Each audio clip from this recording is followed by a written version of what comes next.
sell some of them. You're wasting all your time and money on models. Paint what you have. Hello, everyone, and welcome to Model Club TV, episode 47. Wow. How are you, Scott? As always, Scott Johansson, and I am Jason Walker. 47, we're nearing your age, right? Yes, we are my age. Pretty soon Wow. yours. Well, I'll be 48 this year, but I am currently 47, so it is, yes, technically. How are you, buddy? I'm great. So just so everyone knows, this is probably the closest we've ever come to missing an episode. It has been a busy 2 weeks around here. So we're trying to cram this in before trying to get everything done for Wonderfest and trying to make sure that we don't miss an episode, because I would lose my mind if we did. And I want to go on record as saying is I was late today coming because I was working on my Rodecaster because I'm trying like hell to cast two King Kongs up for two house apes, Kenny Caruso and Brian Clark, who are going to be at Wonderfest and have been bugging me for them for a long time. Did you get it fixed? The Rodecaster is fixed. It's actually been modified and it's better than ever. And Nice. we'll see. We got some Nice. resin outside the door, and come Monday, Like, we're gonna be doing some outside casting. so I used to go to this club and they had one of those what your Rotocaster is, but person size, and you would, be in there and they'd fling you around and do all that stuff. What do you Mhm. think the smallest or the biggest kid you could get on that thing is? On my Rodecaster? Yeah. Oh man, Like, could you charge kids like $5? Like, here, all right, you take a ride. No, on it's the not Roto- that big. Well, I mean, you could put a toddler on there, right? Well, no. Here's the problem with mine. Okay, and the ones you saw were probably all circles. Yeah. And, okay. So mine is this big square frame. Oh yeah, yours is square. And there's a video on my Facebook page. If anyone wants to go to my Facebook page, there's a quick video of it. And this thing, if anything fell off, it would eat your ass. Okay, so it's... Wait, is that a good thing or a bad thing? No, I would not put anything in this thing Okay. living. The most dangerous thing I've ever done on it was I strapped in a gallon of paint and ran it for about 5 minutes to stir the paint. Did Yeah. it spray everywhere? No. Oh, wow, good job. No. All I'm not right. an idiot. My name's not Jason Walker. Shut up. I hate you. What did you do recently that was so stupid? You did something stupid. I did do something stupid. I don't remember what it was either. I don't know. We'll come back to it. I don't know. Yeah. It was something really dumb. I knocked over a model kit for this. I broke the toe off the Cayman Rider, which we'll get to here in a minute. So I had to resculpt a toe while I was doing something. It's been a disaster. Anyway, I found out when my oral surgery is. So I'm having my mouth operated on July 22nd. So that second episode in July is going to be, hopefully, me with a small... Yeah, that's what... You thought you couldn't understand me before. Wait till you hear me with a mouthful of gauze. Yeah, it'll be that episode of Seinfeld where Kramer is with Mel Torme. And everyone thinks he has Yeah, I'll special just do an issues. episode without you. You could. It might happen. This might be your chance. So we'll see. Did you watch anything? Batman, perhaps? No, that would be a no.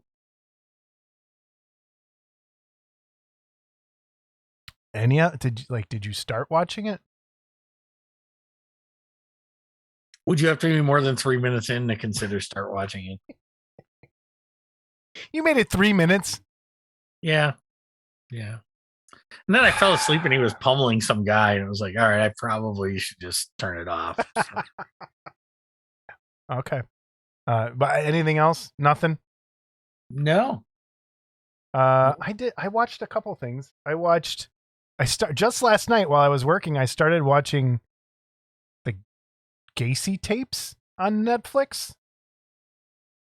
Man, What is wrong with you? I don't know. It's You have actually like this a fiction for like I'm 2 Weird. episodes in. I watched the first 2 episodes, and it's the most Chicago thing ever, and I love it. Like all the cops, like when you think Chicago cops, close your eye, think of a Chicago cop. It's that guy, and they sound like Chicago cops, and they have mustaches like Chicago cops. It's amazing, and it's just the stuff they talk about, like the 70s in Chicago. You know, like when you were what, your teens, 10. Mm-hmm. I was like, the time they're talking about, I was 4 years old.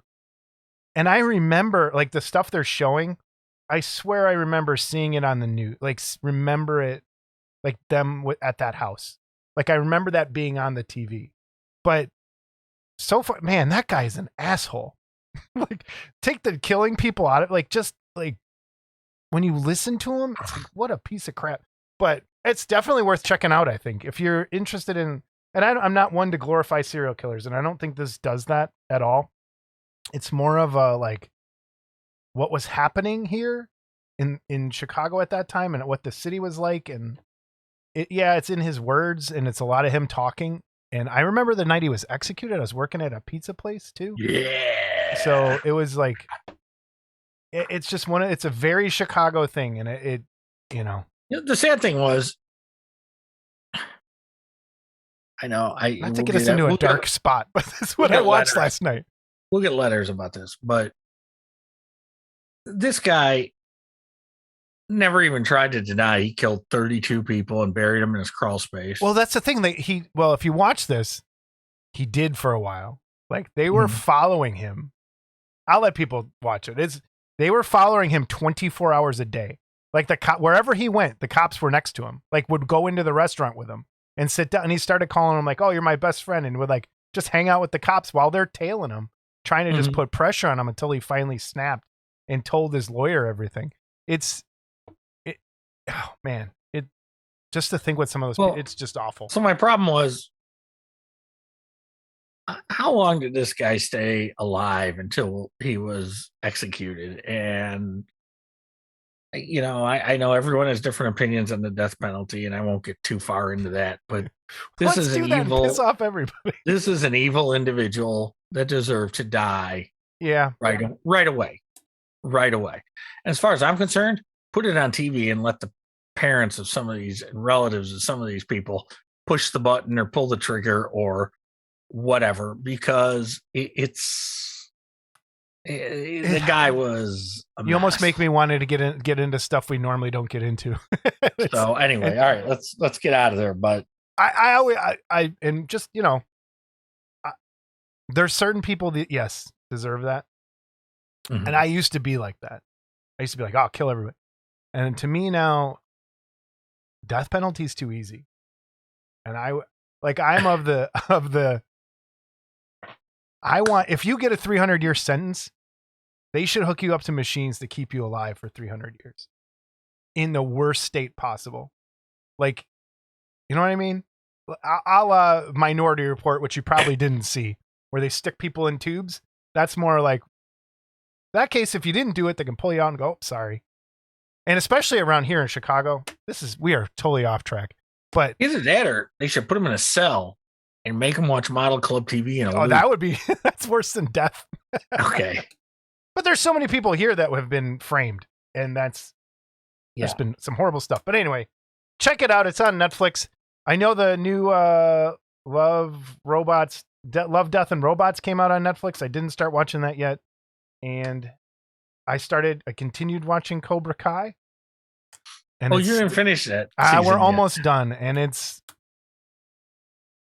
I wish it stopped after that first season, because it's just so ridiculous now, where it's like, let's do karate to solve it. It just, I don't know. It lost karate me. is the answer. Karate is the answer. And it's like, come to our dojo. But you know what? You have these grown ass men. You wouldn't need death penalties. Maybe karate's the answer. Yeah, if everyone did karate, it would work. You have these grown ass guys. Now it's on the fifth season that I'm watching. Fourth, fifth. You're watching the fourth. Yeah, but there's going to be a fifth. That has the 2 Cobra Kai dojo guys, and it has now Miyagi-Do and Cobra Kai, like Eagle Fang. That's what it is. But you have these grown guys like Eagles fighting. don't have fangs. I know.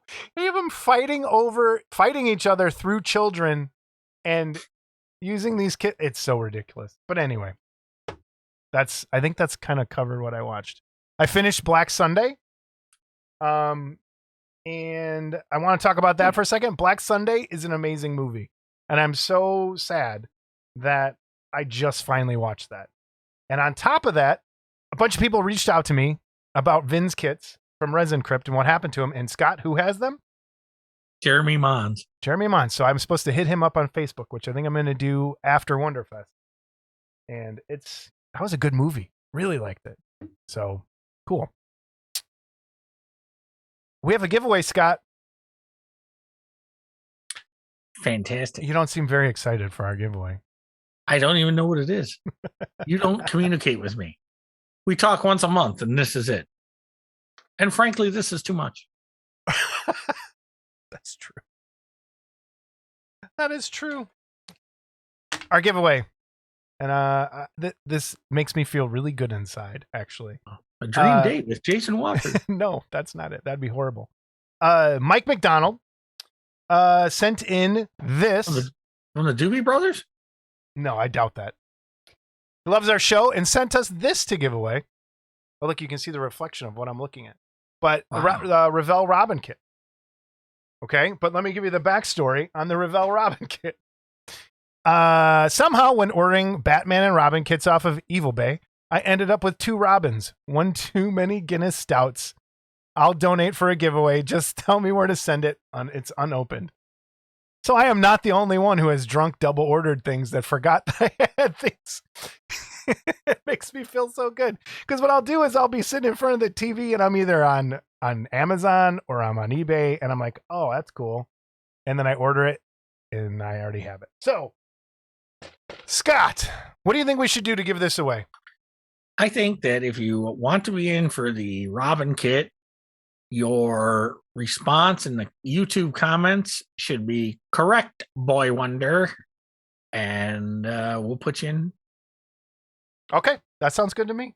Correct, Boy Wonder. And tell us if you ever drunk bought something double.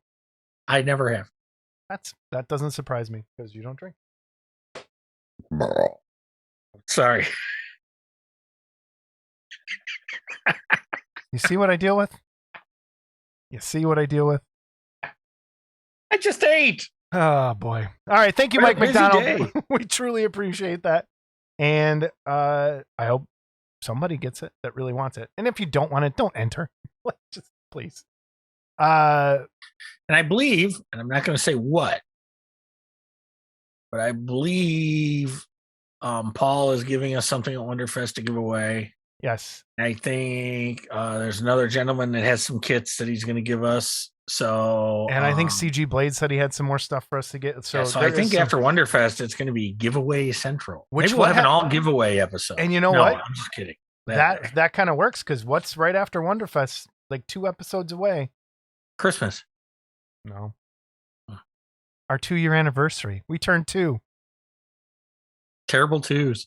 Terrible. Yeah. It was the terrible. It was the terrible ones. Woo. All right. News and reviews. Let's go. I'll start with me. Some stuff I bought. Hello. He's going to yawn like always. Sorry. Been a long day. No, it has. I picked this up. The Vallejo flat. What's up? What? All right. So, in watching all my painting videos that I see on YouTube a lot of times, this paint set from Vallejo has come up numerous times. It's a fairy flesh set, and it has a bunch of just for brush painting and airbrushing, a bunch of different flesh colors. And I'm going to give it, I haven't tried it yet, just came yesterday, but cool set of flesh colors that I want to try. And there's some darker ones and some redder ones, and we'll see if it's worth what everyone's talking about. I would like to ask a few questions about those paints, if I may. Sure, Scott. Anything for you. Not that I'm ever going to paint anything, but you buy me lights and all kinds of this useless stuff I'm never going to use.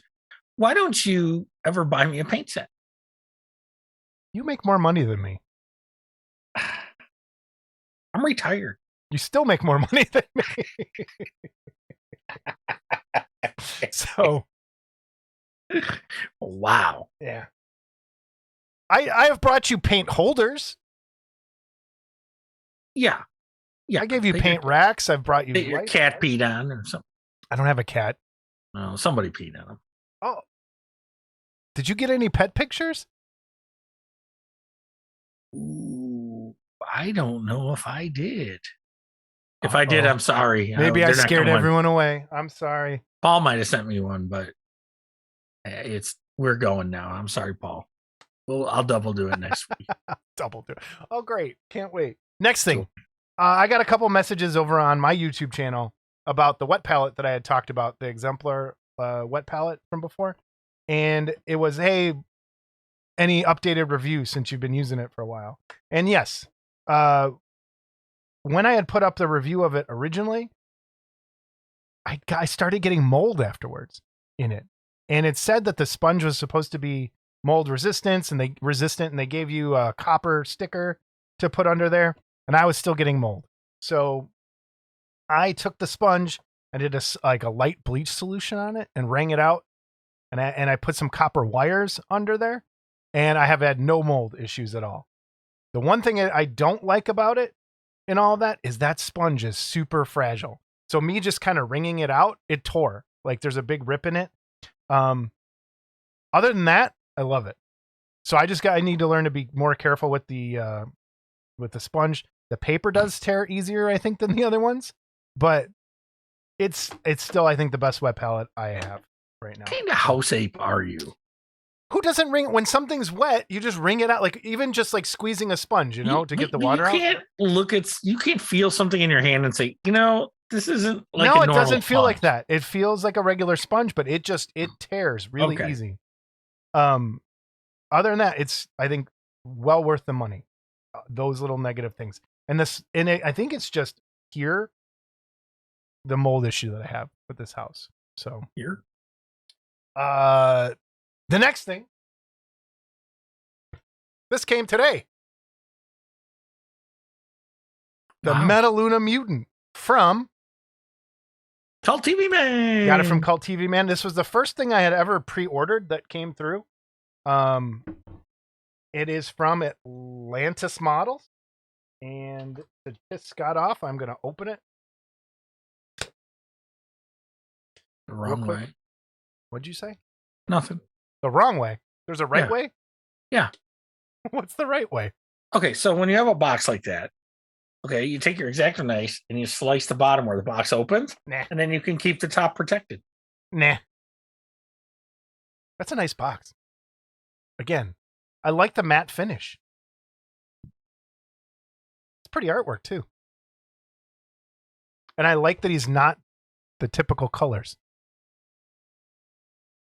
I painted one like that for Mike Falsigno a long time ago, where it's not the right colors. It was, I guess originally it was going to be more like bug-like. Ooh. So it's a metallic blue. Yeah, it's Kinda. metallic blue. That's kind of sweet. I'll open this up too. Did I open that the wrong way? Whatever. You're going to drop something. I did. But I on purpose did. A piece was loose.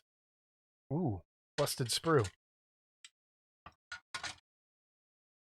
So this was, I believe, taken from the collection of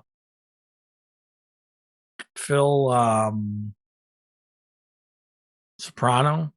Okay, I don't want to say his name wrong. So anyway, he had the original sculpt that was never produced for the Monsters of the Movies line, and this was it. And he released them for a time. I think now he sold them to Atlantis to release. The only thing I wish Atlantis would have done is put it in a Monsters of the Movies style box, because that's the scale and that's the series it was part of. Yeah. But other than that, yeah, it's really cool. Everyone can get their hands on this. Yeah, I saw a couple other people post about it. Yeah, it's a nice little kit. That's pretty cool.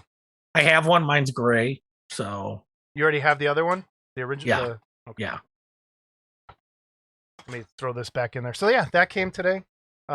Made in the USA. That's nice to hear. So Yeah, all their stuff is. that's great. So that's what I got, like, just in hand.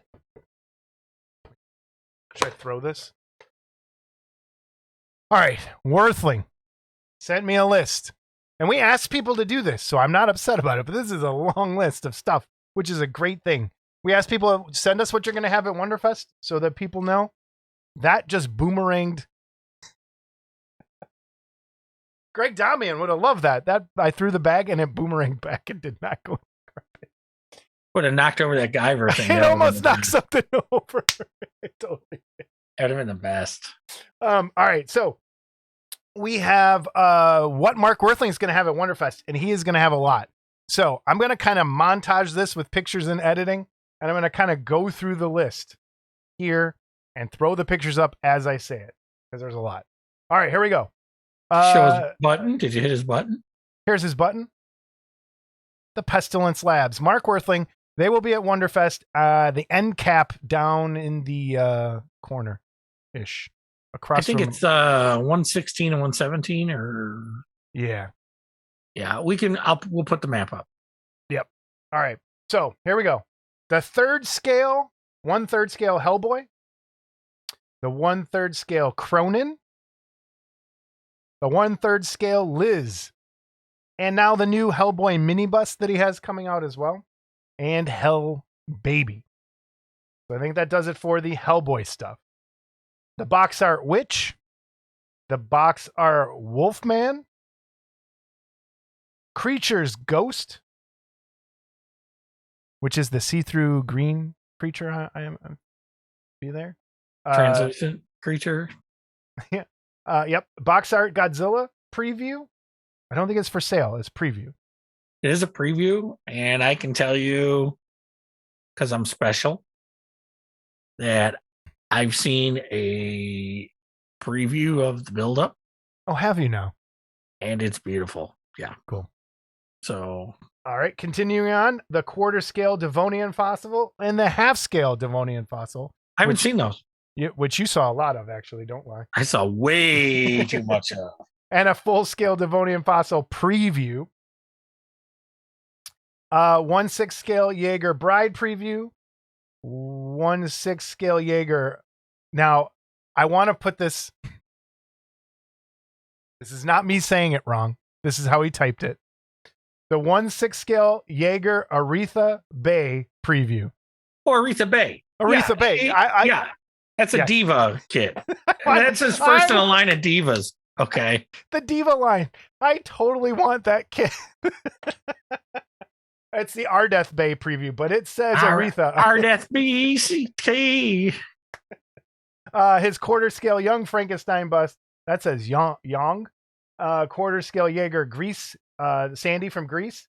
And a bunch of Gargantua stuff. The poster diorama. The Tree Smack diorama. Gira's Rage. And he's also, this is really cool, a tribute back to the Aurora, that hobby shop picture. Right? Am I right in this? Yeah. The Monster Corner conversion parts, where he has tons of stuff that I think was from the Witch kit that he's selling individually. So if you need a bat or you need a rat or a broom for something, he's going to have it there for you. So Pestilence Labs is going to have a ton of stuff for you over at Wonderfest. So check him out on Facebook. Find Mark Worthling on Facebook, and it's hit him up. See him at Wonderfest. And while you're there, stop next to his table and see us. Yeah, see us. Well, we'll talk. We got stuff. We'll talk about that in a second. I want to talk about this. I always see this in my ads on Facebook and Instagram, and I want to get more people to, maybe if you don't know about this place, it's called Epic Basing. And they sell physical objects and they sell STL files of things that you can use for miniature bases, like mushrooms, rocks, pieces of broken walls, trees, all sorts of little cool diorama things. And if you buy them from the site, the physical model pieces, you can't scale them up. But I was thinking, for us, people who do larger scale things, if you have a printer, if you know someone with a printer, buy that STL and you could just increase the scale and have a giant mushroom if you wanted, or something else. So There's some really cool things in here, so check out. I'll put the link in the description. It looked like you were going to smack me. I'll put the link in the description. I know. I'll put that down there. Check them out. I have not bought anything from them. I plan on doing so. This is not this is an unsolicited. I just keep seeing this, but I wanted more people to get eyes on it. So first I heard of it. There you go. Epic Basing. I think it's epicbasing.com even. I don't know. I could be wrong. All right. Next. From sort of Paul Gill, and I'll put Paul Gill's button up here. For Gillman Productions on Facebook. This is actually from Michael White is casting, shipping, and selling these. Paul Gill is not actually the one producing this one because it ended up being too big for him to handle. So he may have a couple at Wonderfest, but look up Michael White. We'll get that information out in down below. But should we say the name? The Rang. Call it the. I just did. Oh boy. The Pit Beast. Queen Terror. There you go. Well, might get his flag too. Oh, fudge. The Pit Monster from I don't know. You know what it is. From that movie with light swords. And this is really cool. This thing's huge. So if you remember when I showed this thing, I just remember when I showed the Big Boss, this thing dwarfs the Big Boss. And the Big Boss was huge. So this thing is gigantic. So check it out. Michael White is taking care of this. Maybe a few castings over at Wonderfest at Paul Gill's table. So check that out there. And no dog picture today. So sad. Probably my fault. CG Blade and Rod Hickey. Rod Hickey sent this along, and so did CG Blade. Rod did the painting work on this, and CG is going to have this kit at Wonderfest as well. Oh, wait, I got CG's button. I'd like to push his button. There, wait, you can push it. I'm going to push it. There it is. From Pseudoverse Creations, CG Blade. This is not one of his Pseudoverse characters. This is just some girl in a bikini with a cell phone. So if you're into that sort of thing, there you go. Neat little printed kit. I'm pretty sure he's going to have that at Wonderfest as well. And great job painting, Rod. Looks pretty good. Moving right along. This comes to our table at Wonderfest.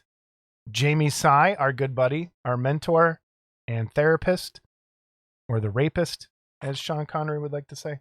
I like to call him our tech support, our 3D tech support. He is our tech support hotline at all hours. He stays up like I do.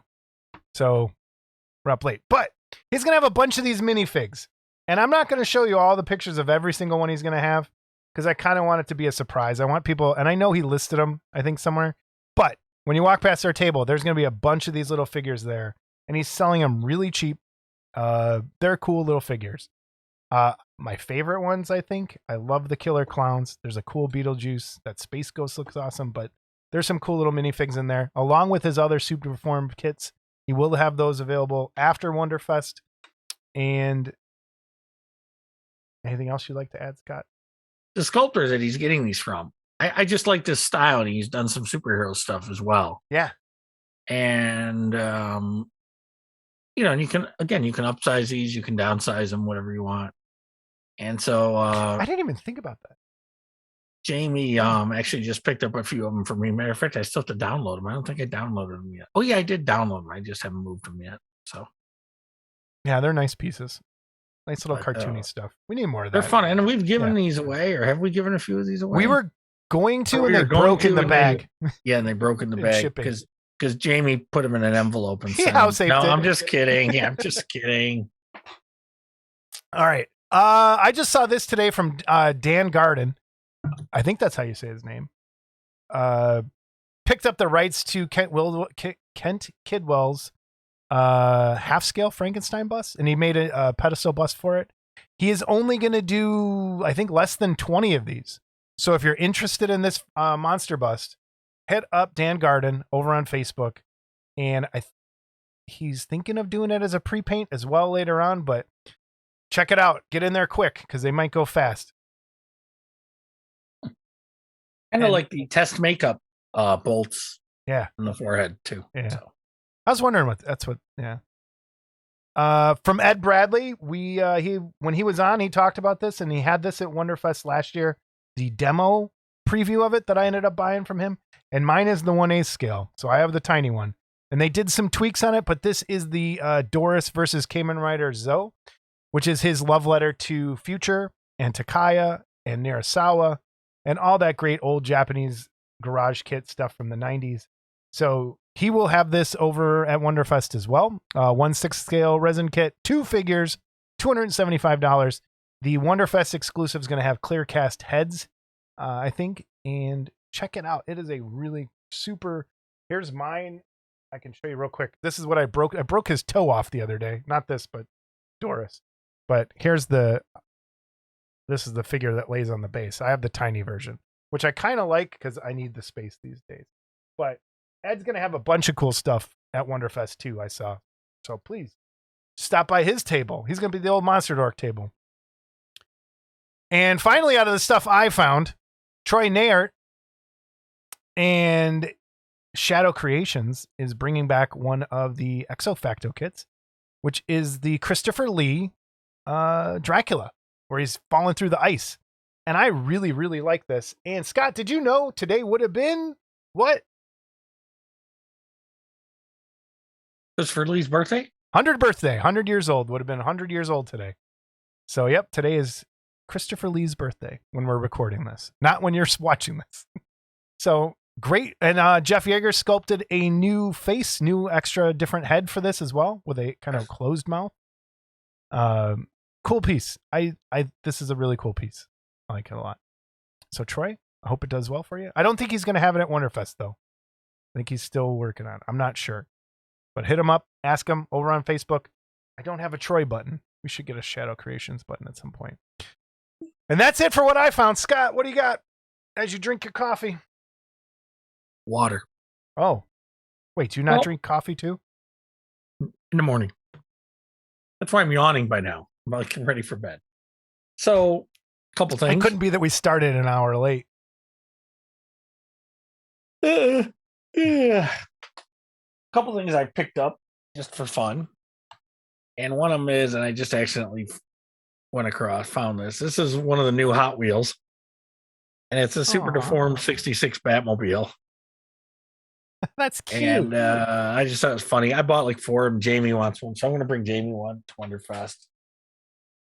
Because he's been so awesome to us. And over the last, 2 years, I've developed a friendship with Tony Cipriano. I mean, I always knew Tony, but I talked to Tony a lot. I wonder if he'd say the same thing. But no, he hates everybody.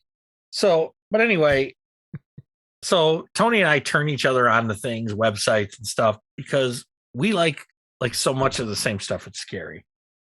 And he turned me on to this book, the full color guide to Marvel Silver Age collectibles. And there's a lot of cool shit in here.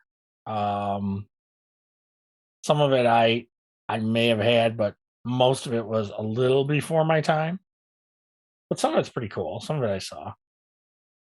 So when he turned me onto this book and I went looking for it, I then found the full color guide to early Bronze Age Marvel collectibles.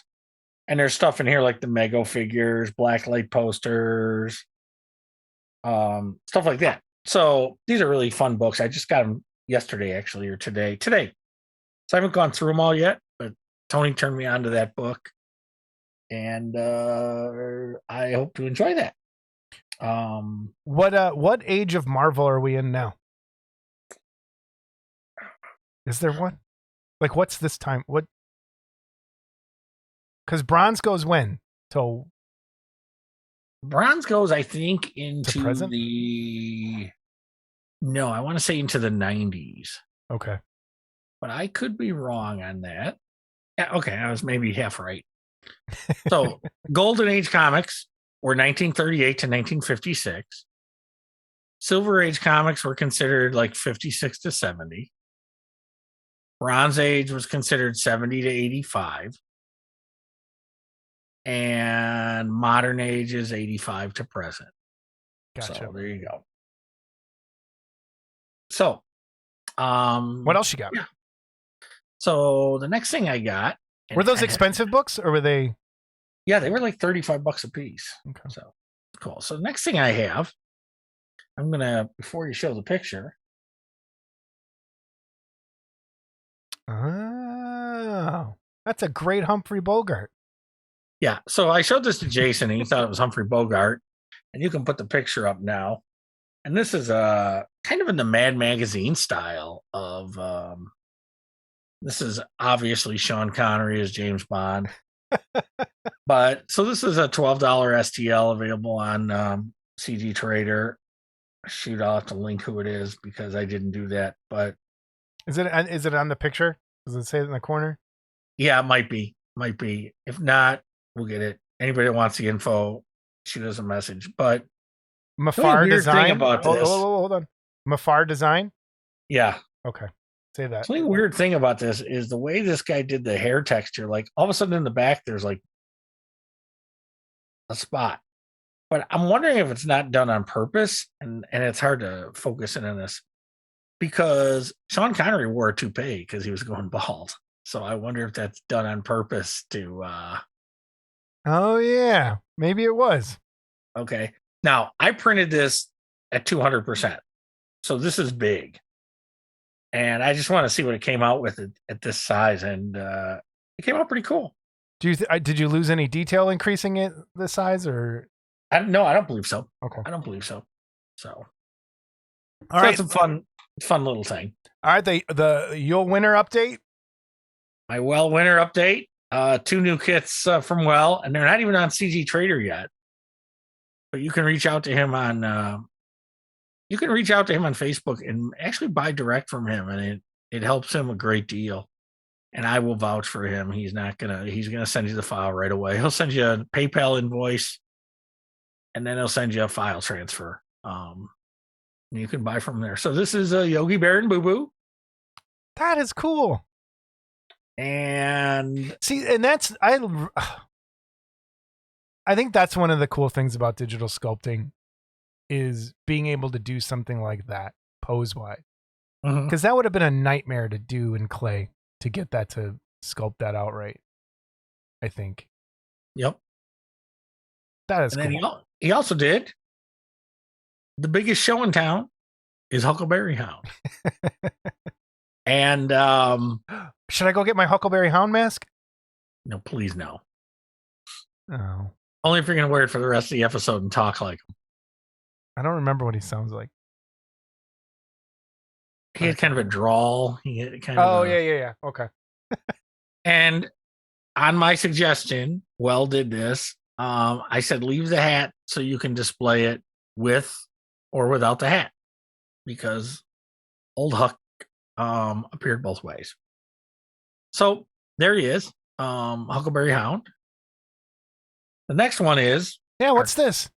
This is from the Mad Monster Party. That's what I thought. And this is the creature.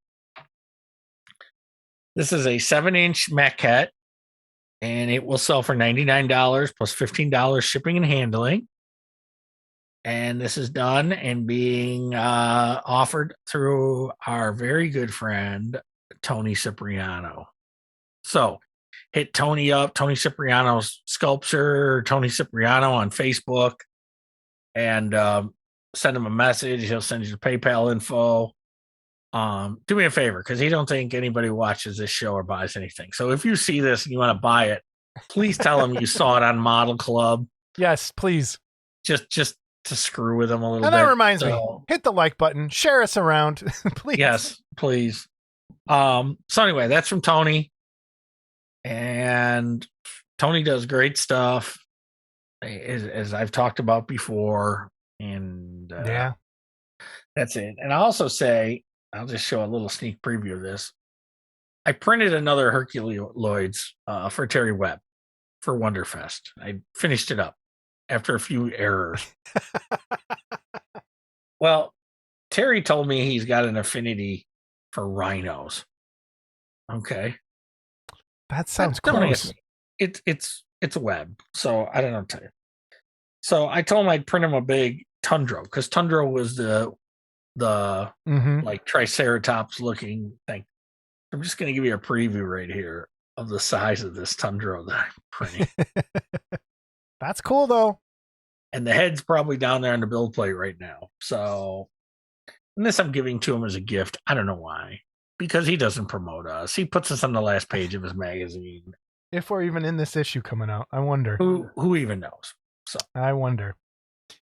And finally, I saw this last episode, and I didn't get permission from him until we were recording that night. And there's a language barrier, I think, too, as well. I don't think he speaks English.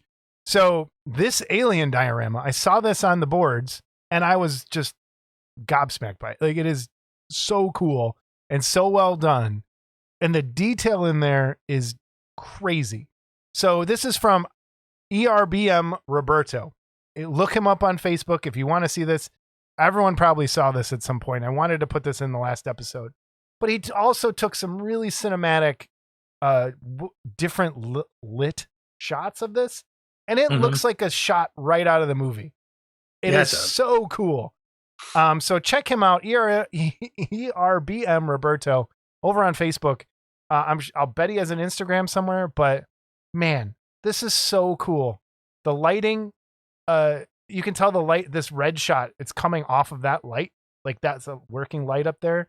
The other lights, the yellowish looking ones, it's just like one of the coolest alien dioramas I've seen in a long time. And well done. Well done, Roberto. All right. That brings us to the workbench, Scott.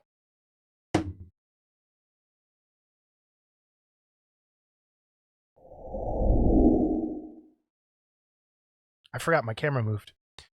Scott, what have you been working on? That? What I've been working on is those quarter scale and those half scale creature fossil hands for Mark Worthling that he's going to have at Wonderfest. And I can tell you he's going to have 15 half scale ones, and I think 4 of them are spoken for, if not more. So everybody get that early bird pass. And I think he's going to have 28 total of the quarter scale ones. And the quarter scale ones they're fun little. I like they're going those. to be really affordable. I think they're going to be. I don't want to speak for Mark. I want to say 35.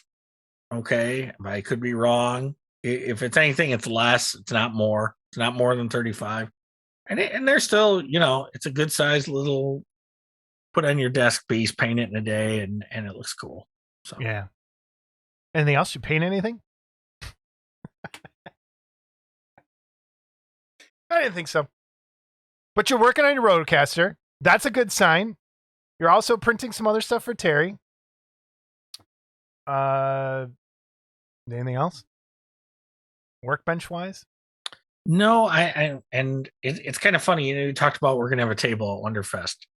I am going to go through, and I'm going to have some older goodies in there. Me too. I may even have a couple of Jaeger classics in there. That's all I'm going to say. I'm gonna bring. I have decided, which really hurts me.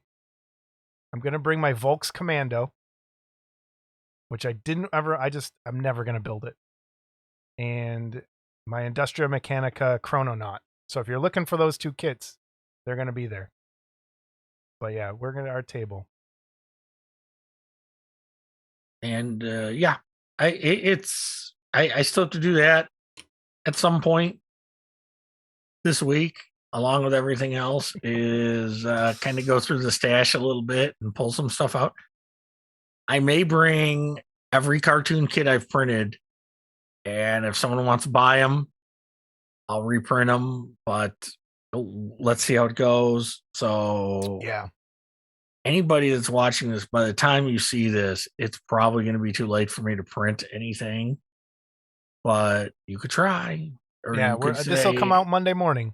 We'll have it come out Monday morning. Okay, so the maybe 30th. there's time. Might be time. And if not, if I have anything, it'll be one of each. And it's just, I was going to print some stuff and bring some stuff, and it's just I got a paying job. and I really from Mark Wortley. Yep. And it's like, I probably did just as well printing as I'm going to do selling. So I'm just kind of there hanging out. I'll give most of the table to Jason and Jamie, and I've been printing my butt off and painting.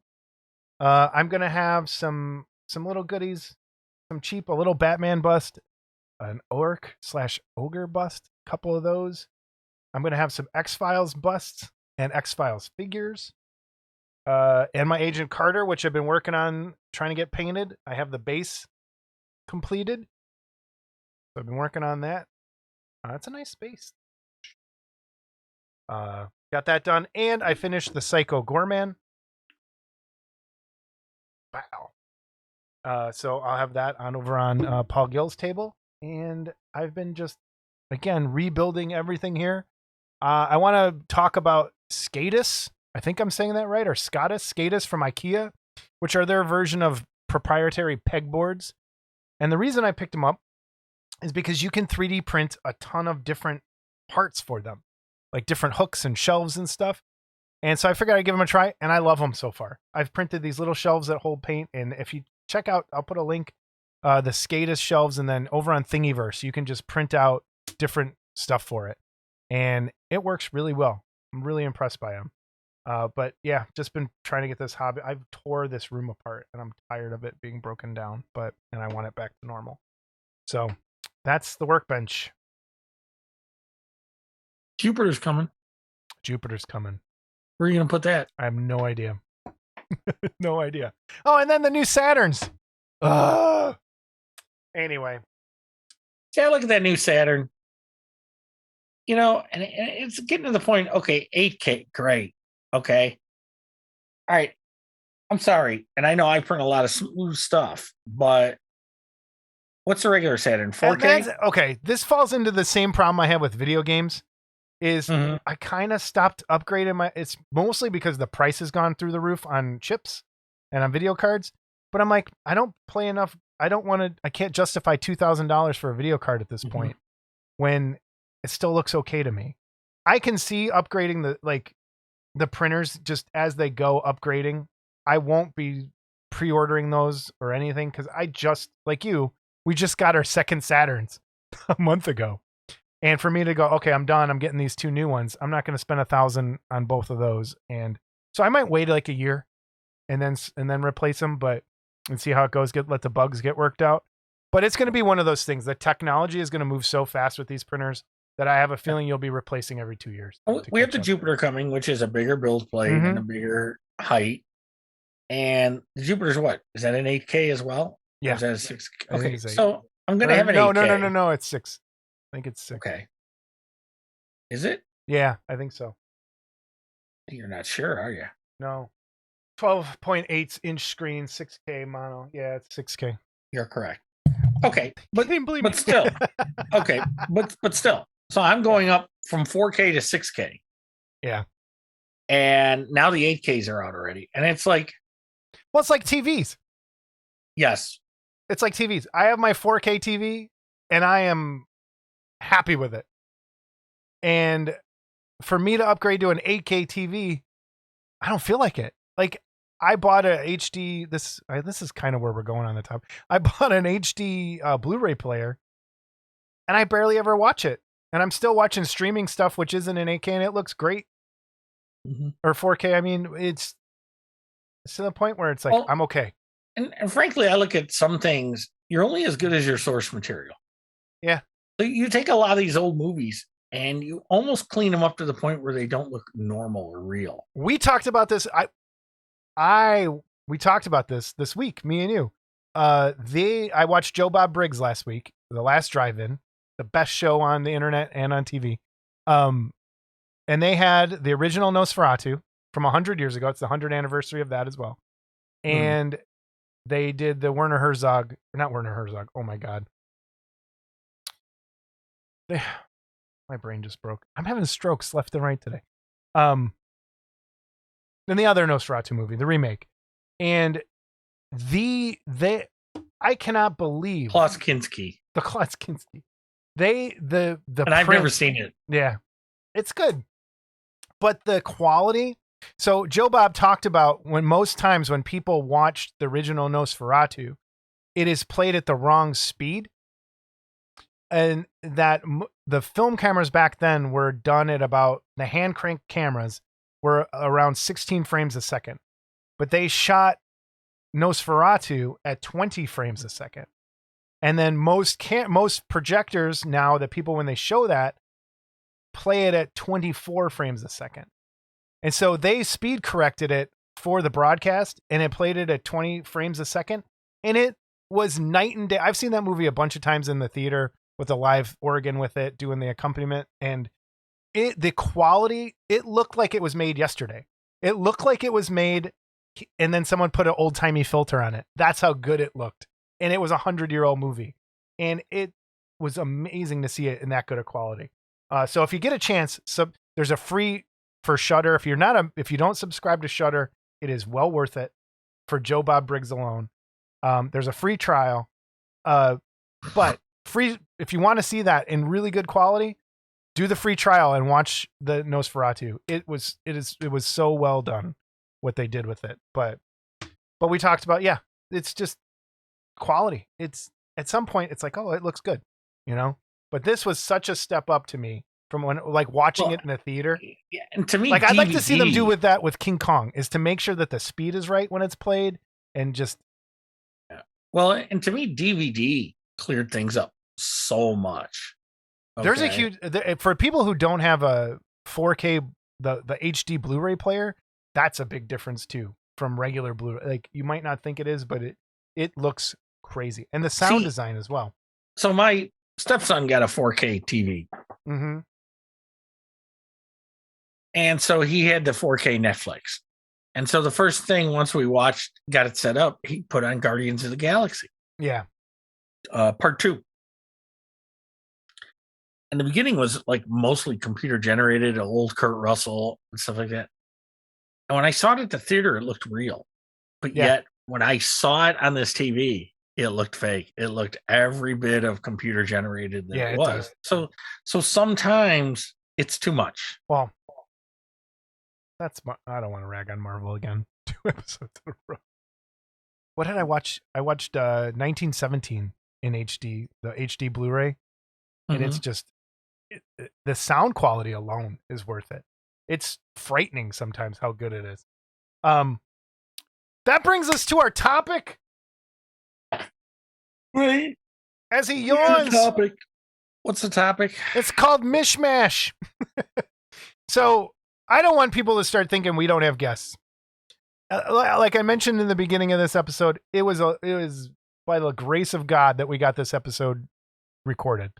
And we knew everyone's kind of gearing up for Wonderfest. We didn't want to bug anybody the week before. So when we come back, we'll and then the next couple episodes are going to be messed up because of vacations and things. Mm-hmm. So we're going to shoot a bunch of What's in the Bin, which is what I think we settled on the name. I didn't tell Scott though. What's in the Bin is, I think, what we're going to do it. So we're going to record. So we're going to record a bunch of those, have those in the next couple episodes, because we don't know. It's going to be kind of squirrely here for the next few episodes. But we were talking about what we want to talk about. And so we had all these kind of half-start ideas. So I just kind of wanted to run through some of those and get them out of the way. Our top, like I said, it's going to be a mishmash of a few different things here. And if Scott remembers something that he had mentioned, we'll have to put it in there and type it. But what was one of your mishmash? What did we? Well, so the first thing is, and I don't have it in my hand, so because I'm very unorganized today. And Belchy. What the fuck? So I had asked Scott, I said, hey, do you have any like old tools? What's your oldest tool that you have, or your favorite tool, or sentimental tool? And he said he didn't have any. And that blew my mind. That there wasn't something that he had that was old, or something that was like his favorite thing, that if he lost it, he would be upset. So I want to go back though to that is down by my resin printer. I do have an X-Acto knife that's very old because it's like starting to crack at the top from tightening it. Okay. And I believe the X-Acto knife I've had a long time, and I stole it from my brother who was a commercial artist and graphic artist and stuff. So, but I'm also looking at it going, if it's going to hurt me because it's breaking, it's going in the garbage. I don't care. So I don't have sentimental attachment to stuff. I have things I'm comfortable with that I'll generally just buy another one. So one of the tools I use, and I don't have it here, but we'll show a picture. It's a Monoject 412. And this is what dentists call an irrigation syringe. Okay. And if you've had dental work done, you've maybe even been given these before. Okay. I have used these. Probably in my future. Yeah. I have probably used these for cleaning airbrush, sucking paint out of things. I'll put resin in it and like inject the resin into a mold, when I need to like have some force in like there. To get something like a fingertip. To get some air. Or to get some air out of it or something. And the nice thing about the resin casting is you can cut the tip a little bit back and you leave a little resin in this. And when the resin hardens, you just pull it back out and you can reuse it probably 15, 20 times before you have to toss it. So I've been using those since like 1989 when I first learned how to resin cast, and they're awesome. It's a good tip. And back then, they used to sell them at Frank's Nursery and Craft. Remember Frank's? Yep, I remember Frank's. And they were $1 a piece. They were a pain in the ass. They were $1 a piece, and you'd have to go to different Frank's to get a bunch of them, But they'd last me a long time. And then sometimes I'd have to cut it a little more so I could get a pin to break the resin out, to pull it out. And I got tired of paying $1 a piece for them because I was going through them so fast. And this was before the days of the internet when you could find anything. So I started making calls. And so I find out it's a dental syringe. And I find a dental supply company. It was called Pop Dental, P-O-P-P. They were up in Wisconsin. And they used to sell them to me by the box. And I think I would pay like $0.25 a piece for them in the box. And so you can get them on eBay still now. And the price has gone up. They're like 50 cents. But I mean, you get a big box of like 100 or 50 of them. And they're awesome. And I've used them from stuff like when I'm cleaning out a carburetor in a small engine to suck, shooting gas through it to whatever. So it's just these things are really handy to have. And I got to remember, I told Mark Worthling I'd bring him a few because he's worried about casting something right now that's got small fingers in it. And it's like forcing the resin into there. So it's kind of like injection mold. It helps injection mold some of the smaller resin things. So any other? That's about no, and that's that's crazy to me. Like as a collector, like maybe it's just my collector brain where I sentimentally attach my like things. Like I feel bad when I throw something away that I didn't end up like using. Mm-hmm. Like I'm like, oh, it didn't fulfill its purpose, and I'm just throwing it out. I just threw my first Dremel out. Really? First Dremel, because I had dropped it and it stopped working. I don't know what happened to it, but it's just I would be so sad. I still have my first Dremel. It's over here. I have a new one that's in the garage, but my first Dremel brand new one. I have a brand new one too. And I have a brand new one, and I won't use it. So it's So okay, and this is what I was talking about. Is I have 3 things that I've had forever, and if I lost this, I would cry. And this is my X-Acto knife, right? And it is from probably 3rd or 4th grade. I think it's 4th grade that I got when I started like building miniatures. And if I lost this thing, I would be so sad. It does not work very well anymore. Like even with this tightened down, I can still pull the blade out. So so this is an accident waiting to happen. This thing has already cut me, which goes into the next thing. But I put a little like epoxy putty on there to make a little skull. But this is worked on every single model I've ever made, every miniature I've ever made. This thing has been touched, like everything, every single thing. And to me, like the history behind that, I'm the only one that would know, that would ever pick this up. And it's one of those things that like I have a box of nails that my dad had from his dad. So my grandfather and it's the old like 50s nail box. And there's nails in there that I know my grandfather used and I know my dad used. And now I've used them here in the house when we're remodeling it. And it's like one of those things. And I have no one to give this to. I didn't end up with kids. This is one of those things that I was going to pass down. But I love this exact. Pass it down. The blade's coming out. Pass it down. No, or it could be buried with me. And then when they find my grave, 100 you can buy a new one. Okay. Now, this is what I love about the new ones. Okay. I don't want to. Okay. This is the coolest thing in the world about the new ones. Because when the freaking thing rolls off your desk and comes straight down, it ain't going to poke into your foot and stay. So all the new X-Actos come with this. Now, I will say this, and maybe it's a sentimental thing for me as well. I will not buy a hobby knife that's not X-Acto brand, and I will not buy blades that aren't X-Acto brand. I feel bad doing that too. I agree. I have to buy X-Acto brand knives and stuff. So, okay, my other two things.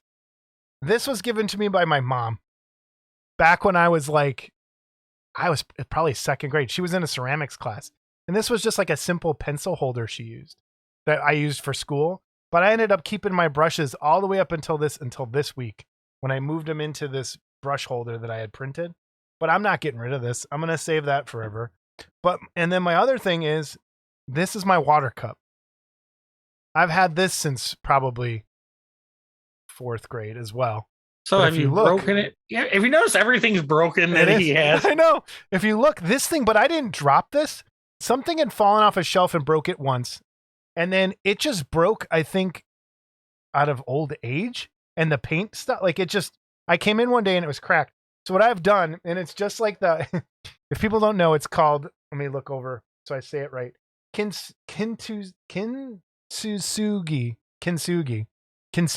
is what I'm going to say. Is in Japan, when a piece of ceramic breaks, they'll repair it with gold.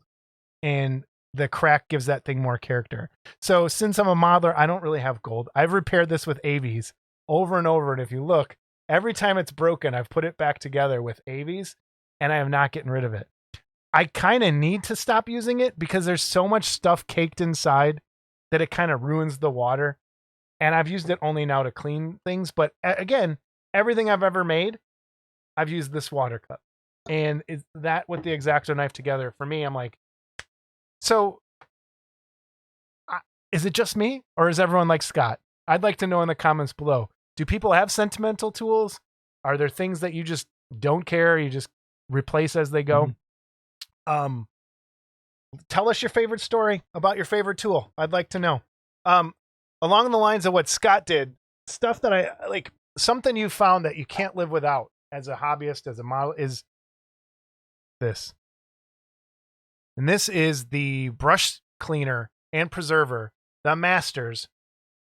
I always thought this thing was a joke when I'd see it at the store. This thing changed my life. And it cleans your brushes. Like, I never thought, like you'd go through brushes and throw them away. This keeps your brushes going forever. I've never painted that much. I know. I suggest everyone pick up some of this brush cleaner and brush preserver, the Masters one. It changed my life. I do not buy brushes nearly as much as I used to. And everyone, I think, should use that stuff and put that in their kit. It works. And I was surprised. I thought it was a gimmick. And it totally works. Ugh, sorry. I'm yawning today. So. Oh, yeah. If we were here an hour earlier, it wouldn't be happening. Did he just do the jerk off hand?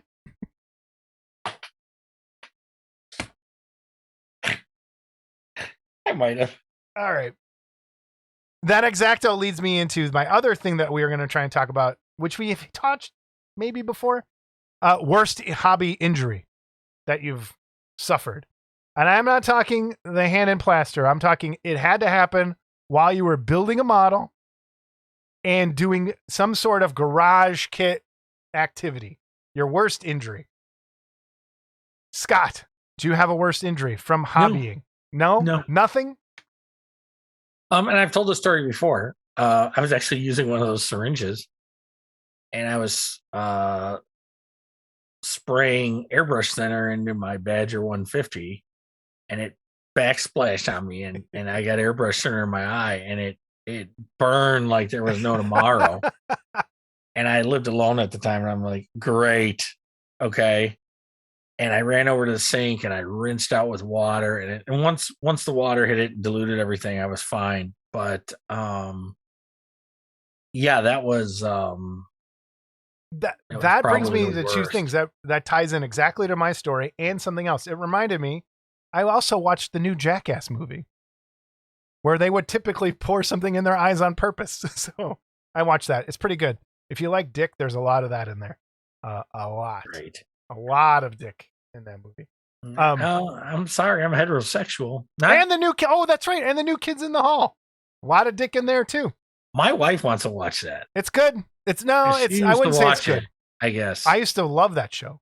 It's hit or miss. There's some really good parts, and there's some that are like, But Scott watched the first episode with her. I want your reaction to that. Very first 5 minutes. What is that on? What stream? It's on Amazon. Okay. Just watch the first 5 minutes. That's all I want you to do. And then report back. Okay. Injuries.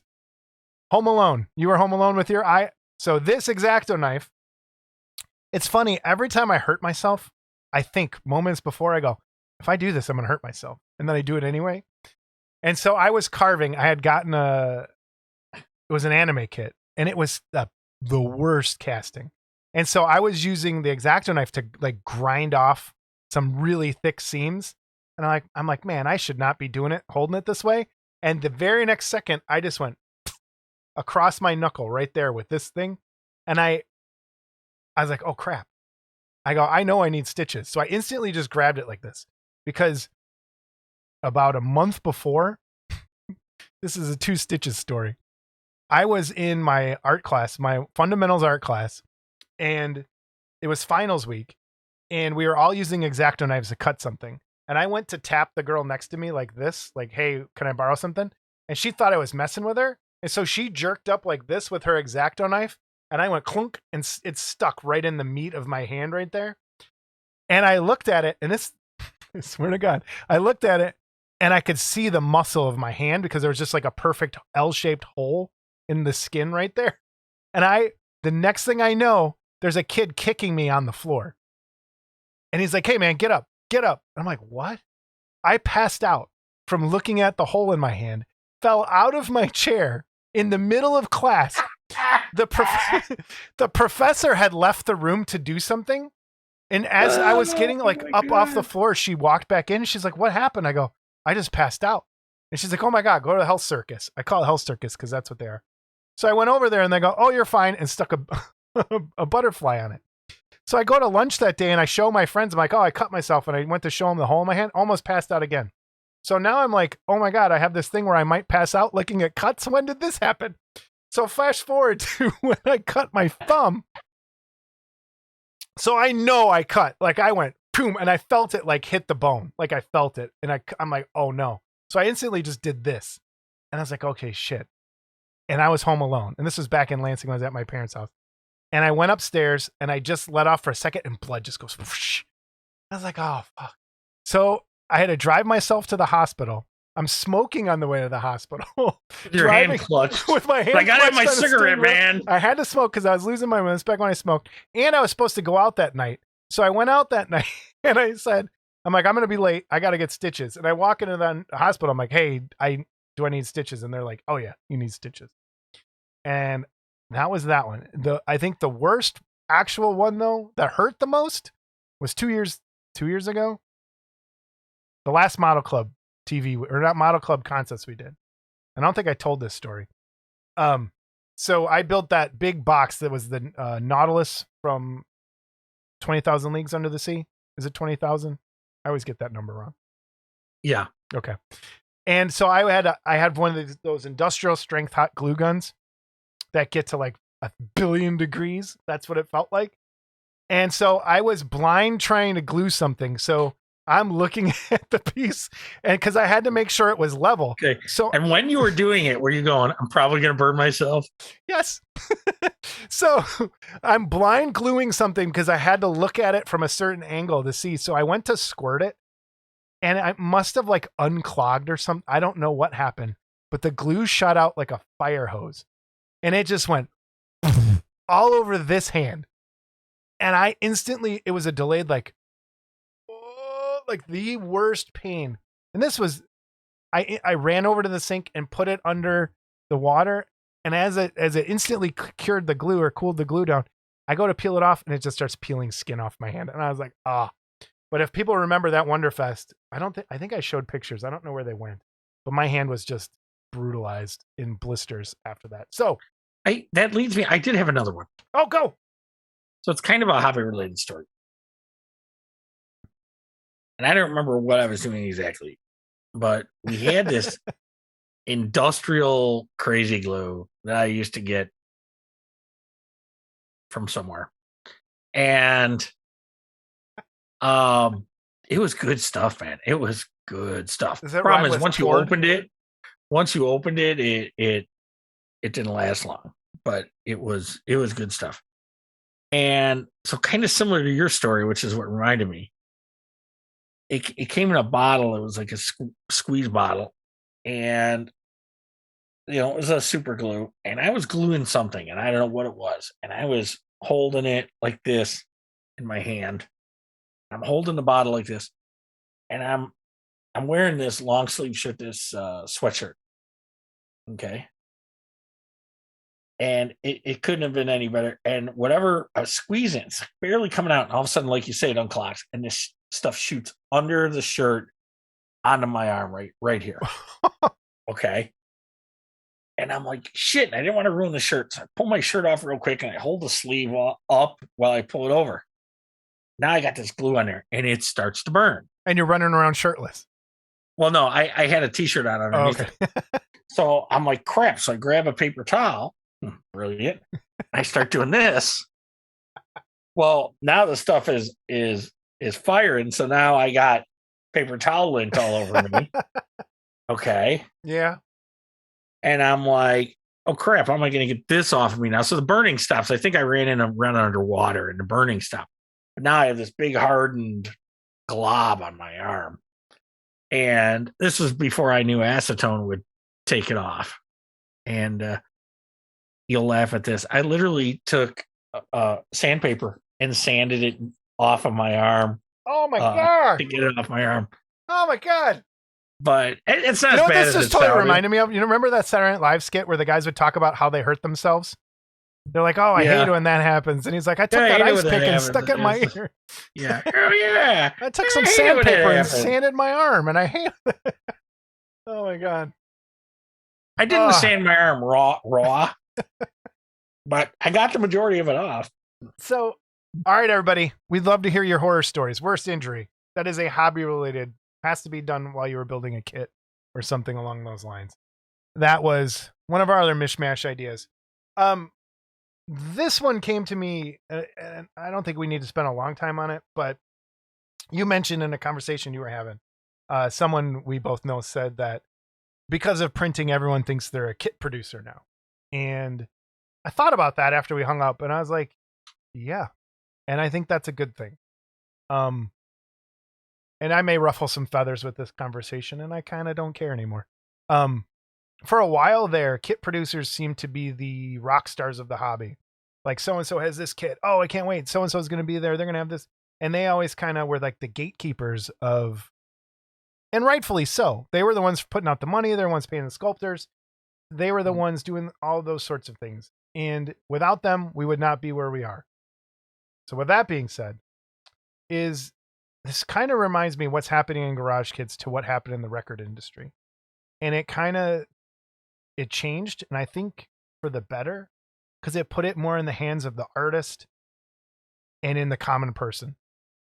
And I think that's what printing is doing now, and it allows sculptors to get their work out there a lot easier and for cheaper, and you're not having to go through a middleman. And it sucks that those people who have been middlemen all along are going to suffer a little bit because of it. But I think if you find a way to change with the times, it's going to work well. But I mean, I'm bringing some stuff to sell that I printed that I from a Patreon that I support, and I support that sculptor.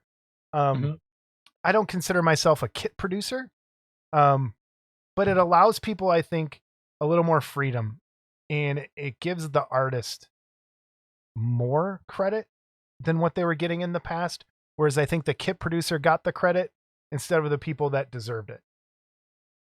And I hope that makes sense. You know what I'm saying?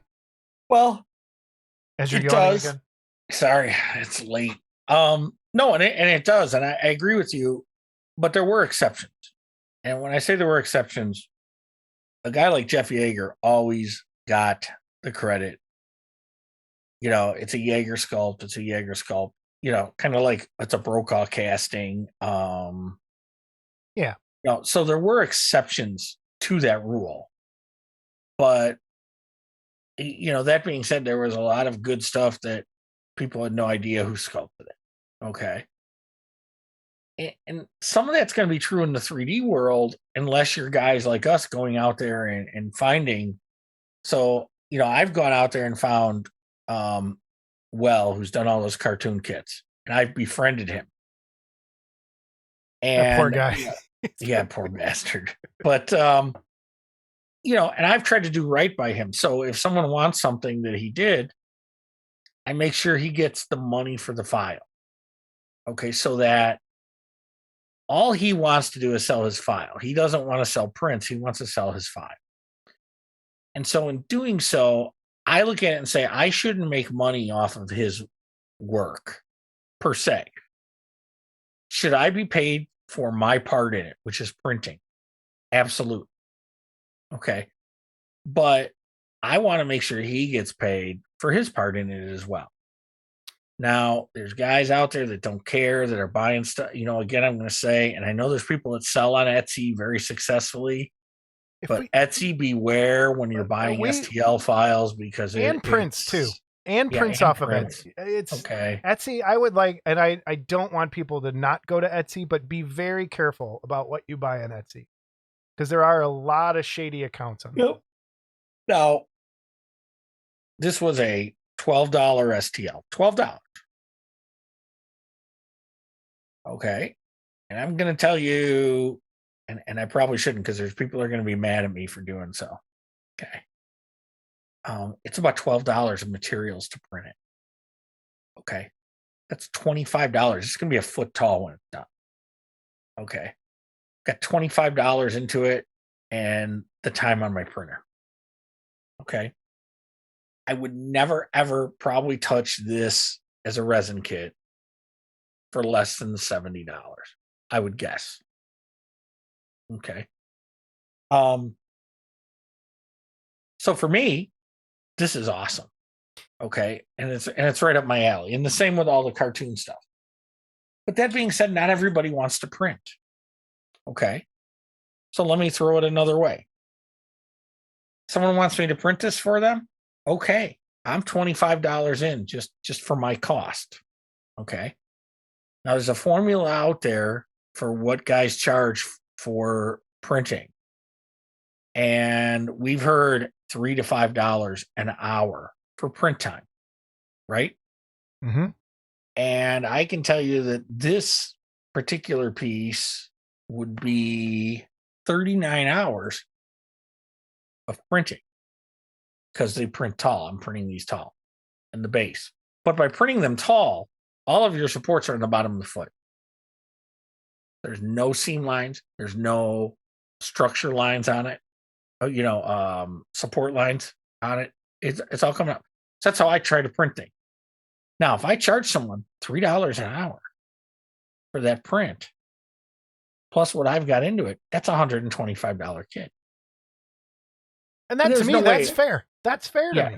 Okay. And the reason when people say $3 an hour, understand your LCD screens only last, what is it, 2,000 hours, roughly? Well, roughly. And some more, some less. Some will go more, some will go less. It's an $80 replacement. Yeah. Okay. On the Saturn. On the Jupiter, it's a $200 replacement. Oh, shit. On the new Saturn, it's going to be way more, I think. Yeah. Because it's an 8K screen.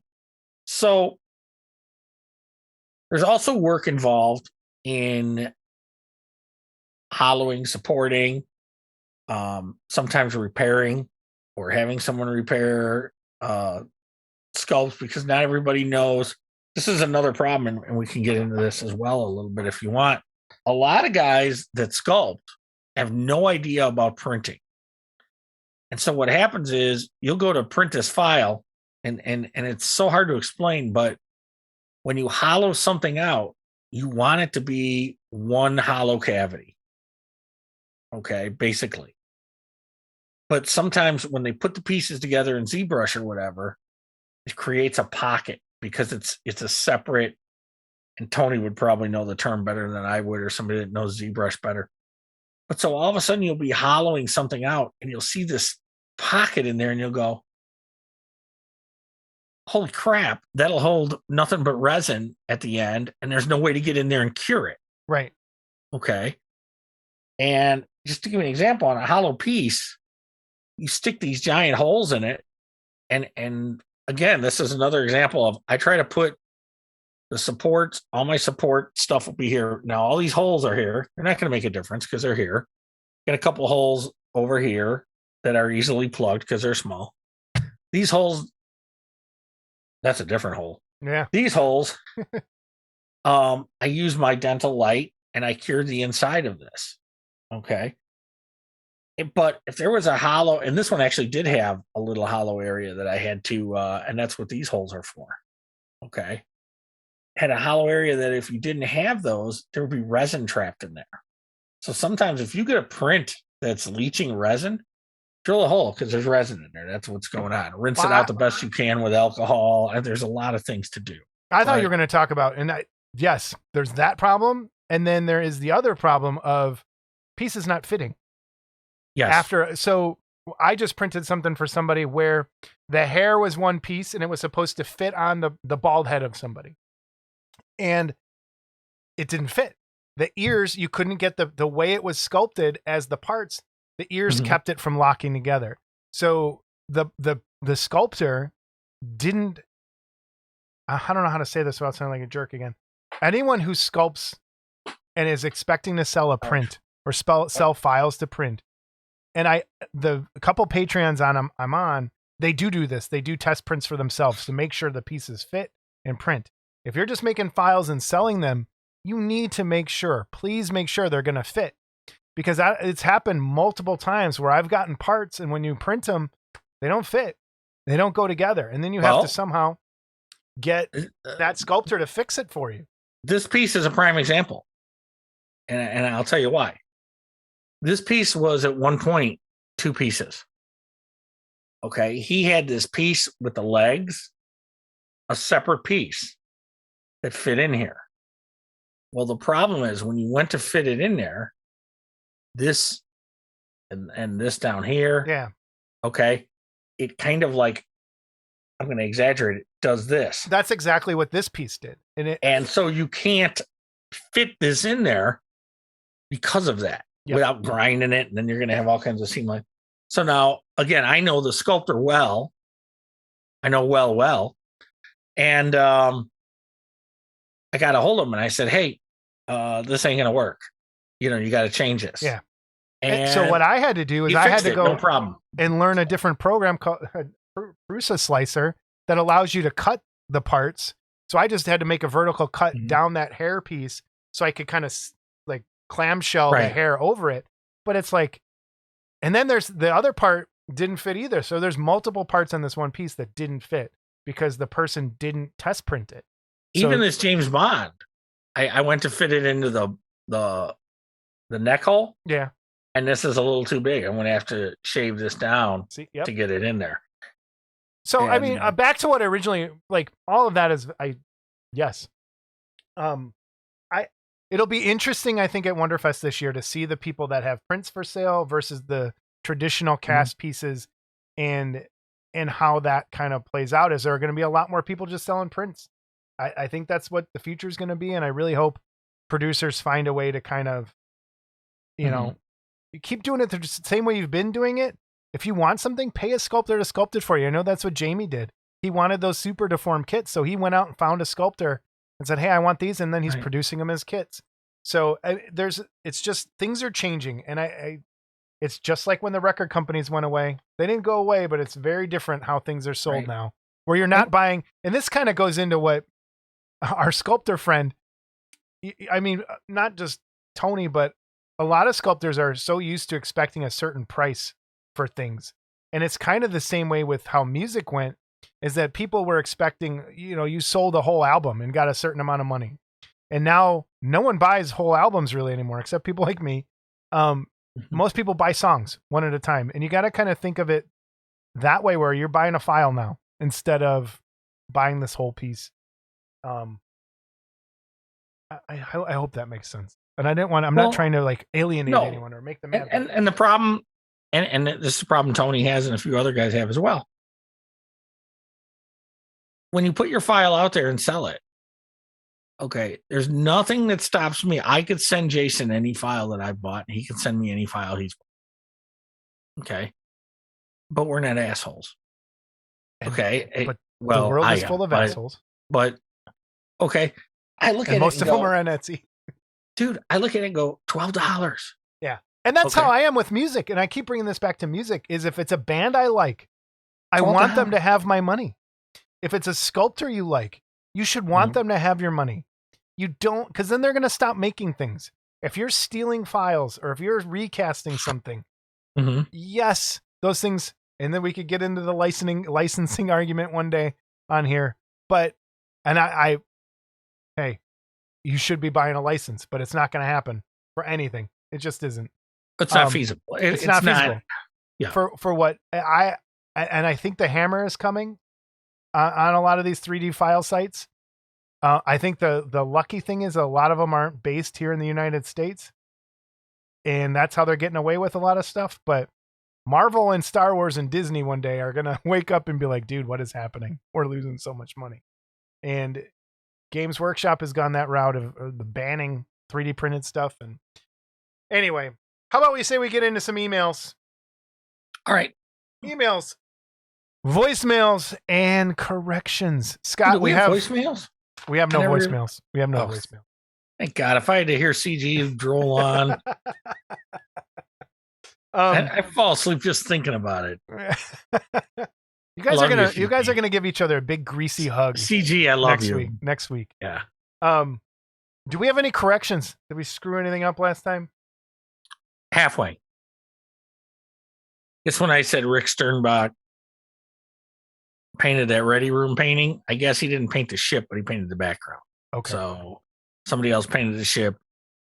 Forgot who. Someone put it on the YouTube, corrected us on the YouTube. So yeah, please call us out in the comments anytime. We're dumb. Nothing's done maliciously. No, it's a lot of moving parts, and we always screw stuff up. Should I put the glasses on?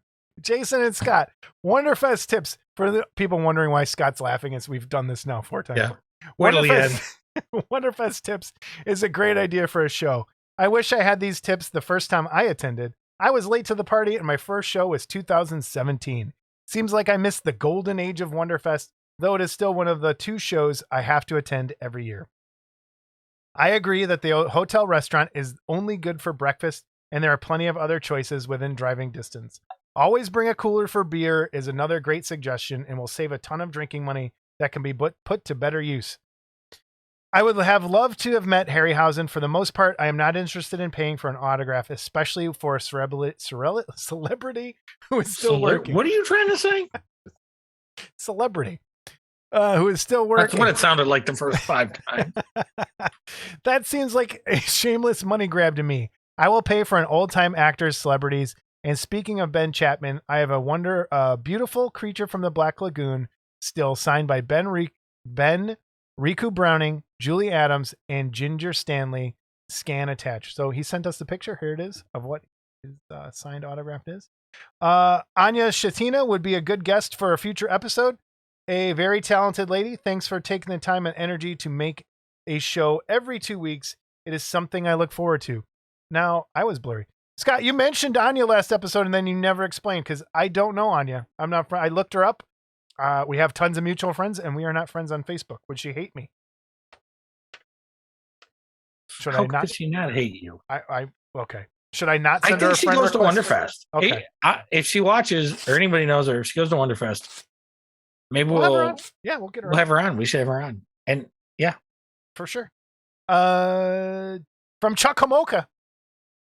Couple things here. Hey Jason, I wanted to share something. I'm trying to improve my mini painting, and I thought maybe having a better holder would actually help me. I reviewed a couple of designs, and I like the idea of one with my hand placement. I did find out it was priced a bit too high. So I looked around and found an Etsy seller who did a design of his own that I liked.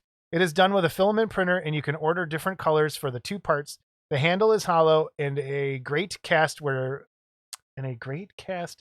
pennies are put for weight, and a cap that is applied snaps perfect over the opening. Thought you would appreciate this. So he sent the picture of it. It is a cool look.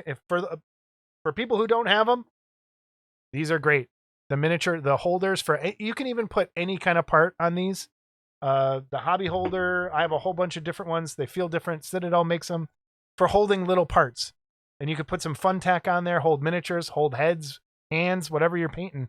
They're a great way to stabilize what you're painting, and it changed my life as well. So 2 things. Yep. What is fun tack? Is that sticky tack? Same thing? Yeah. For putting posters like on walls and stuff. Yeah, the blue tack. Well, okay, first, the one from Citadel that I have, they have one that is spring loaded that kind of grips the base. So if you're specifically painting things with a base, there's those. If you are painting, I'm talking this stuff, like the blue sticky tack. It's called Fun Tack. I always thought it was called Fun Tack. It's not Fun Tack. I don't know. It's 3M used to make one called sticky tack, but I think it was it's a the same light gray. stuff. Yeah. Okay. So what you do is you just put it on the cap. The one I have from the hobby holder from Game Envy, which is the same one that does the wet palette. It's just water bottle caps, really, that screw on there, and you just put the Fun Tack sticky tack on there, and it holds the part in place, whatever you're working on, and it keeps you from having to hold that piece. And they work really, really well. All right. So second thing. Yep. Is it a hobby requirement that everyone has that green X-Acto mat on their desk? I don't. Mine's not green. Do you have one? I do have one. The black? No, it's clear. It's like a see-through. Okay. I love them. Well, what's funny is like what they're designed for.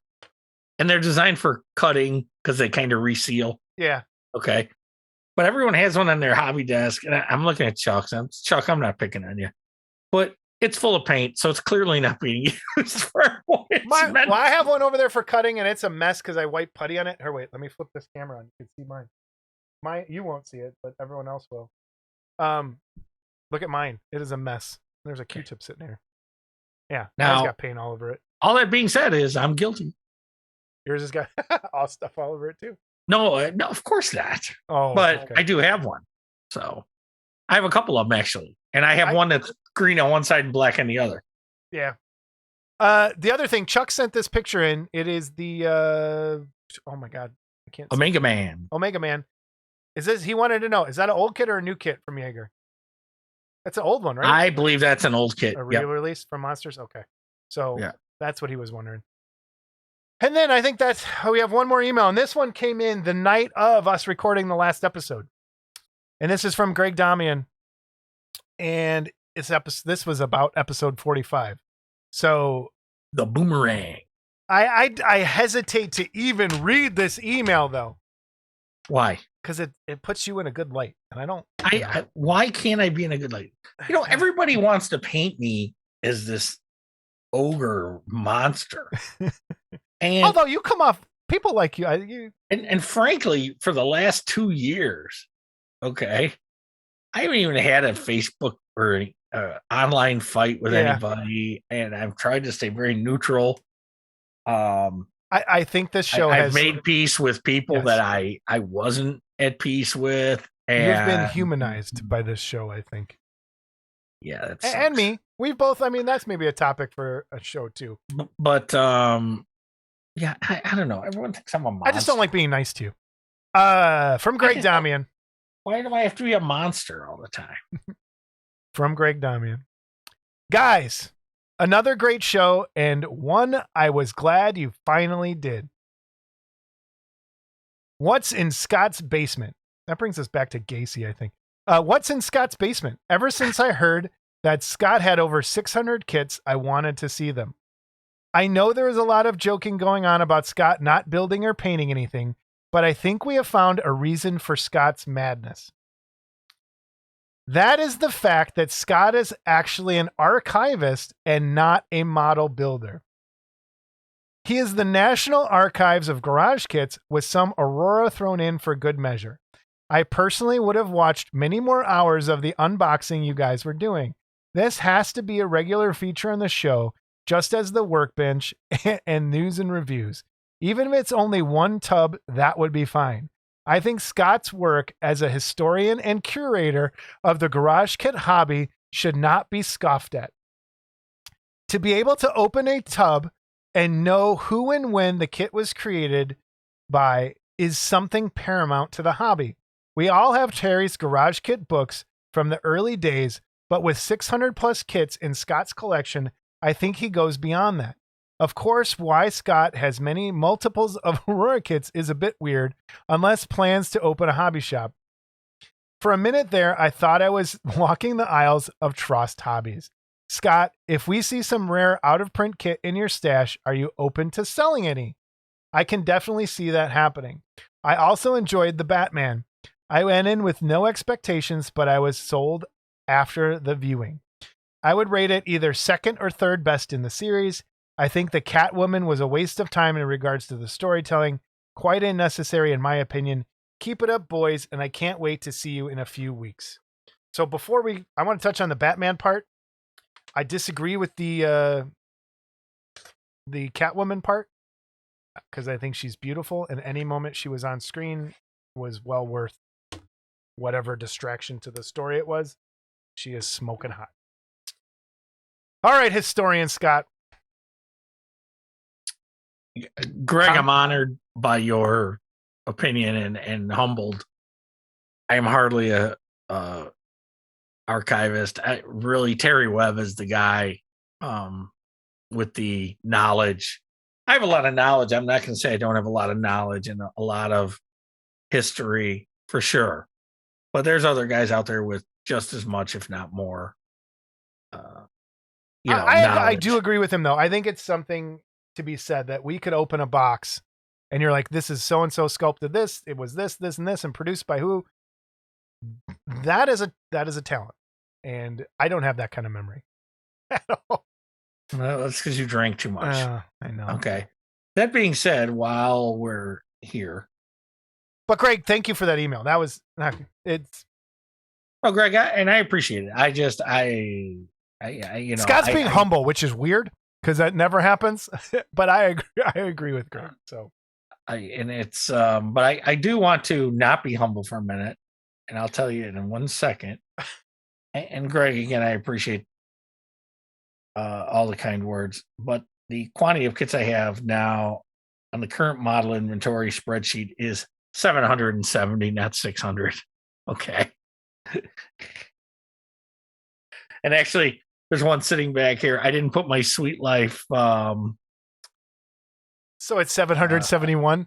So it's 771. I did not put my Sweet Life Doc Holliday bust on here. So all right, we have an update to the spreadsheet. So it is 771. Now that includes doubles, okay?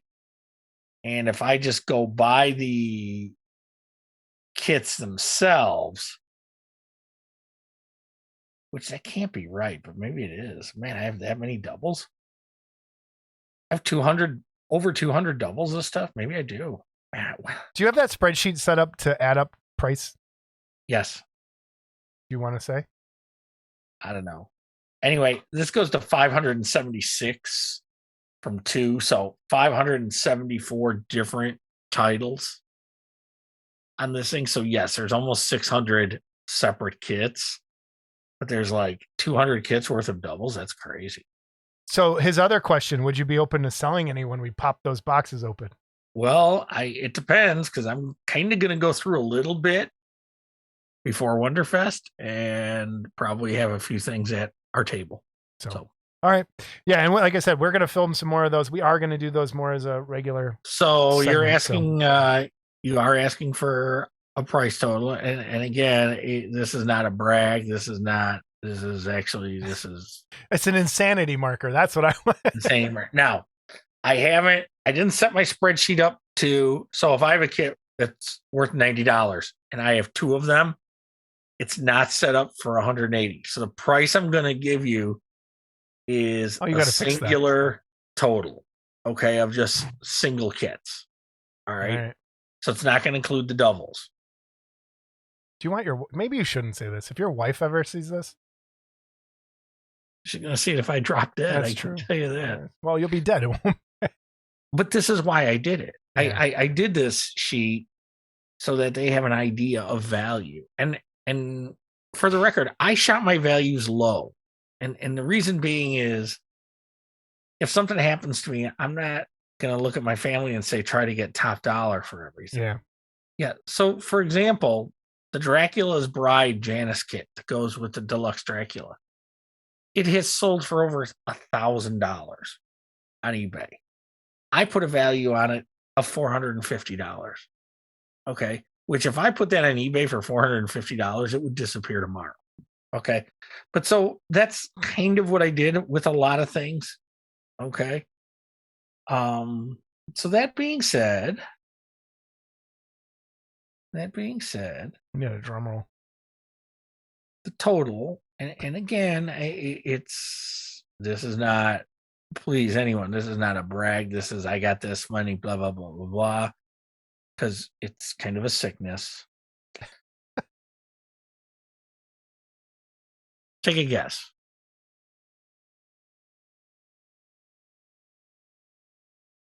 $12,000.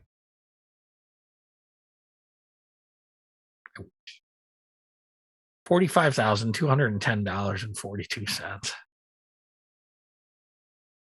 You okay? Did everyone see the look on his face right there? What? Well, I didn't want to go over. I should have said Well, $1. you were safe, but if we were playing the prices right, That's what I was trying to you'd do. better hope everyone went over. I was trying to do Okay. prices right. I should have just said $1. Wow. I'm afraid to do that. I should do that one day. Wow. Now, the prices are based on, And that's either what without doubles. yes, So I'll bet 60. 55. All right. Let's stop there. We have and hold on before I even finish here. okay. I've also done my Bowen busts and statues, but I haven't inventoried those yet as far as price. But Bowen full-size statues, I have 51. Bowen full-size superhero statue. And that total, and there's a few missing because I couldn't find prices. That total is your number. Okay. And I kept the comic store open for a long time. But I can tell you that I have 292 Bowen mini busts. I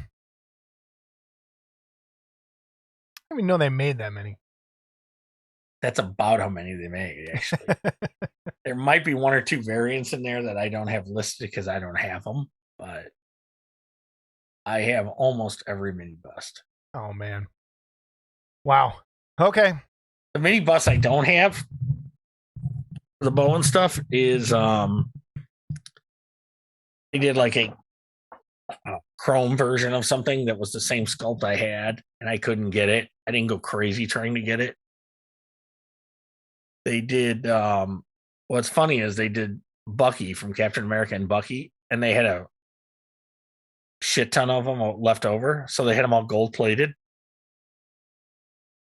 And so it was gold Bucky. Now, first of all, Bucky's not a character that anybody really cares about. And they listed it as a Bowen exclusive, so you had to sign up to buy it. So I signed up to buy it. I got on the list to buy it. I got one for $50. I immediately put it on eBay and sold it for $300. Okay. I have the Bucky in color. What do I want a gold Bucky for? Okay. So stuff like that is included in their number, but to me, it was the same thing. Yeah. So, yeah, Wow, man. and that doesn't include other statues and things I have. I have a few sideshow pieces. I have a few Kodabakaya pieces. It's Yeah. I really got a problem. Well, our archivist Scott Johansson keeping us all safe. So you're like the seed storage place for the end of the world. So if we ever need to go to repopulate the world with model kits, you're our guy. There you go. We got one other email. We got from Mitchell McEwen, and check out his Frankenstein paint job. He sent a ton of monsters for the gallery here at the end. The gallery's going to be kind of shorter this week. Only a couple of people sent stuff in. I think everyone's scrambling for Wonderfest. So, but tons of monster stuff from Mitchell in there. And this, I love this paint job. It looks, I like that kind of dead living guy, not the green sometimes. And that's a really good paint job. So check out more of his work here in the gallery here at the end. Scott, what did we learn this episode? That I was an hour late. Punctuality matters. To some of us. Some of us, yeah. And but Jason's gonna cut himself on that X-Acto within the next year. Probably true. And you know what's gonna suck? It's gonna roll off your thing. It's gonna stick in your foot. You're gonna go to pull it out, and that blade's gonna slip be out. Still buried in my You're gonna foot. be sitting there with the handle, and the blade's gonna be sticking out. You can go. Ah! Probably true. It actually, I think it did fall and just missed my foot the other day. Oh man! All right, everybody that's coming to Wonderfest. One more tip is I believe I-65 is closed between like northern Indianapolis and southern Indianapolis, so you have to take one of the 465 bypasses around to to get back on 65 South going to Louisville. And it's been like it was like that last year too. It's still closed. I think maybe next year it's scheduled to open. Yeah. But it's a bypass I generally take anyway, coming south from the Chicago area. I generally take that east bypass or the west bypass and go south. But I've been feeling like I'm gonna need a bypass lately. My blood pressure. It's because you let the world get to you. Dude. All right. Looking forward to seeing everybody. By this time, we got 1 week. 1 week from right now. We're going to try and do some live streaming, I think, from the table. Do some interviews, save those, and put them on the show as we go throughout the year. Or maybe just make one episode like that. But we'll see what we can do. Quick interviews, too. Yeah, sound is going to be an issue because I bought not even worth telling the story. But we'll get through it. See everybody soon. Take care, everyone.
glasses. Dun dun dun. Oh, Tisha Walker. Now I'm going to mumble through the email. All right. From Vincent Simonelli, Jason and Scott, Wonderfest tips is a great idea for a show. I wish I had these tips the first time I attended. I was late to the party and my first show was 2017. And it seemed like... Look at that. What? There's a bunch of magnets stuck in my glasses. From what? From my desk. They were the magnets that I used to put... Oh, my God. You're an idiot. Try it again. From Vincent Simonelli, Jason and Scott, Wonderfest tips. And now I mumbled it. From Vincent Simon. Oh, my God, dude. What did you have, Portillo's or pizza? Which one? Culver's. Oh, hey, we had Culver's, too. Yeah. Oh, you know what? No, it wasn't magnets. It was a bolt stuck to my glasses. That's what I thought it was when you first showed me. I thought it was a stack of magnets. All right. From Vincent Simonelli, Jason and Scott, Wonderfest tips. One more time, Vince. From Vincent Simonelli,